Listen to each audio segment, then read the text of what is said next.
লাইনে এবং কাগজপত্র আপনাদের অবশ্যই থাকতে হবে কিন্তু। বৃষ্টিতে দুইবার আমার গেঞ্জি ভিজে আবার শুকায় গেছে।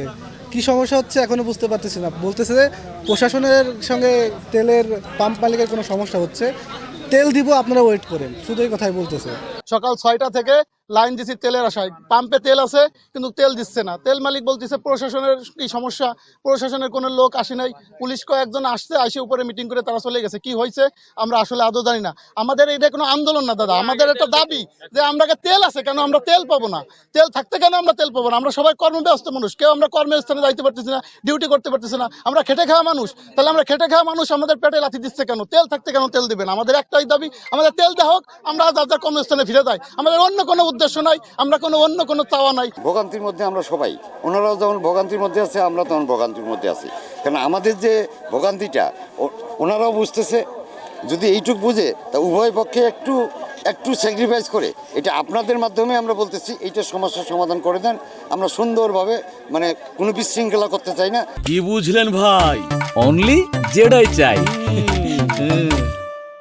সেই সকাল 6টা থেকে আসি, এই হচ্ছে, এই হবে না, এই প্রশাসন এই করতেছে, এই আসতেছে, এইভাবে আমরা আসি। তো এখন আমরা যেগুলো গাড়িতে, অনেকগুলো গাড়িতে তেল নেই, এরা এখন কীভাবে, এদের কি কষ্ট হবে না? 5 থেকে 600 বাইকে পর্যন্ত এখানে সিরিয়াল দিয়েছে। কিছু অনেকে চলে গেছে, অনেকে এখনো অপেক্ষা করতেছে যে কখন তেল দিবে।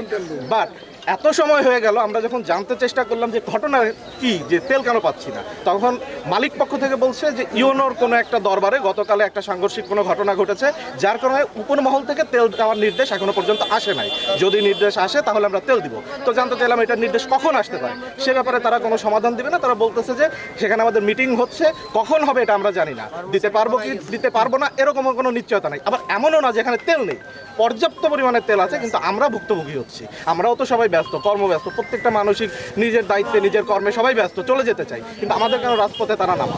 আমাদের কথা হচ্ছে প্রশাসনের পক্ষ থেকে দ্রুতের সমাধান করে দেওয়া হোক। আমরাও রাজপথ আটকাতে চাই না, আমরাও চাই তেল নিয়ে আমাদের কাজে চলে যাবে। আমরা এরকম একটা মেসেজ পেয়েছি যে নিকি পাম্পে তেলের দাবিতে কিছু লোকজন এখানে রাস্তা অবরোধ করছে গাছ ফেলে। এটা আমরা তাৎক্ষণিক খবর পেয়ে এসে যে রাস্তায় যে ব্লকটা ছিল সেটাকে আমরা সরিয়ে দিয়ে রাস্তার যানজট স্বাভাবিক করেছি। এখানে কোনো বড় ধরনের কোনো ঘটনা ঘটেনি, যান চলাচল স্বাভাবিক আছে। আমাদের লোক সংখ্যা যেগুলো আছে, অতিরিক্ত কাজের প্রেশারে হিমশিম খাচ্ছে। তার ভিতরে প্রতিদিনের মতো কালকেও তারা কাজ করছে এবং 800 মোটরসাইকেলকে তারা তেল বিতরণ করছে। করে তারা যে বিশ্রামে ছিল, যখন খাওয়ার চেষ্টা করতেছিল, তখনই ইউনো সাহেব আর ট্র্যাক অফিসার মহোদয় ওনাদের গাড়িতে তেল দেওয়ার জন্য, ট্র্যাক অফিসার হিসেবে গাড়িতে তেল দেওয়ার জন্য উনি ইউনো সাহেবকে নিয়ে এখানে আবার নিজ দায়িত্বে তেল দেওয়া শুরু করেন। খাওয়া বন্ধ থাকার কারণে স্টাফরা খুব ক্ষুব্ধ হয় না খেতে পেরে, এবং রাত 2টা পর্যন্ত তারা তেল দেয়। বিরক্ত হয়ে, মানে আতঙ্কে তারা তেলটা দিচ্ছে। সকালে তারা কর্মবিরতি পালন করছে যে আমরা চাকরি করব না, কাজও করব না, আমাদের বেতন দেন।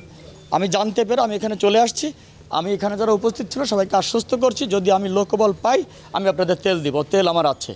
এই কথার পরে রাস্তায় ব্যারিকেড হয়েছে। এই পর্যন্তই দেখছে। আমি আমার ম্যানেজারকে দিয়ে আমি তেল দেওয়ার চেষ্টা করতেছি।